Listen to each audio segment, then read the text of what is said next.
বিমানবন্দর থেকে গ্রেপ্তার করা হয়েছে অভিনেত্রী নুসরাত ফারিয়াকে। গ্রেপ্তারের পর কিন্তু তাকে জিজ্ঞাসাবাদের জন্য ডিবি কার্যালয়ে নেওয়া হয়েছে এবং ডিবি কার্যালয়ে নেওয়ার পর আজ কিন্তু আদালতে তোলার প্রস্তুতি চলছে। আমরা সেটাই জানাচ্ছি কালের কণ্ঠ থেকে। দর্শক, আপনাদেরকে একটু জানিয়ে রাখতে চাই যে জুলাই আগস্টে ছাত্র জনতার উপর গুলিবর্ষণের একটি মামলায় কিন্তু তাকে গ্রেপ্তার করা হয়েছে এবং ভাটারা থানায় কিন্তু তাকে নেওয়া হয়েছে।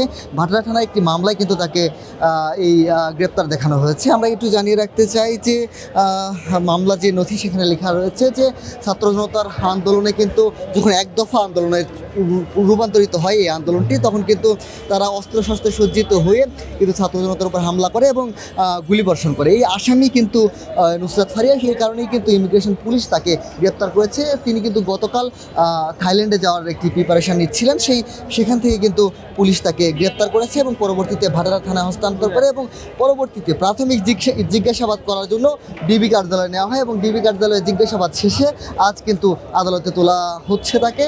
এবং আমরা একটু জানিয়ে রাখতে চাই যে মুজিব বায়োপিক নামে একটি সিনেমায় কিন্তু তিনি শেখ হাসিনার ভূমিকা পালন করেছেন এবং ছাত্র জনতার যেই এই কারণে কিন্তু তিনি আসলে বিশেষভাবে সমালোচিত এবং এই বিষয়টি নিয়ে অনেক আলোচনা সমালোচনা হয়ে থাকে। এবং আমরা দেখছি যে ইতিমধ্যেই কিন্তু নুসরাত ফারিয়াকে ডিবি কার্যালয় থেকে আদালতে আনা হয়েছে এবং কিন্তু এখনও তিনি আদালতে অবস্থান করছে। কিছুক্ষণের মধ্যেই কিন্তু তাকে আদালতে তোলা হবে এবং পরবর্তীতে আসলে কি রিমান্ড কতটুকু চাওয়া হয় সে বিষয়ে আমরা জানাবো আপনাদেরকে। দর্শক, আরও একটু আমরা পুলিশের সাথে কথা বলেছি, তারা বলছে এখনও আসলে রিমান্ড চাওয়া হয়নি, তবে কিন্তু আদালত পাড়ায় পুলিশ কঠোর নিরাপত্তা ব্যবস্থা জোরদার করেছে যাতে কোনো ধরনের অপ্রীতিকর পরিস্থিতি সৃষ্টি না হয়, যাতে কোনো ধরনের অপ্রীতিকর পরিস্থিতি সৃষ্টি না হয়। এই কারণে কিন্তু কঠোর নিরাপত্তা ব্যবস্থা জোরদার করেছে।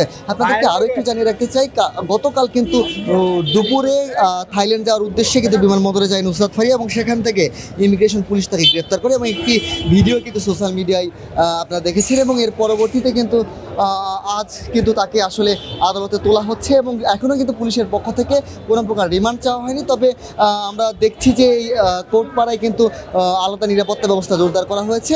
এই ছিল আসলে কোর্টপাড়া থেকে সর্বশেষ তথ্য।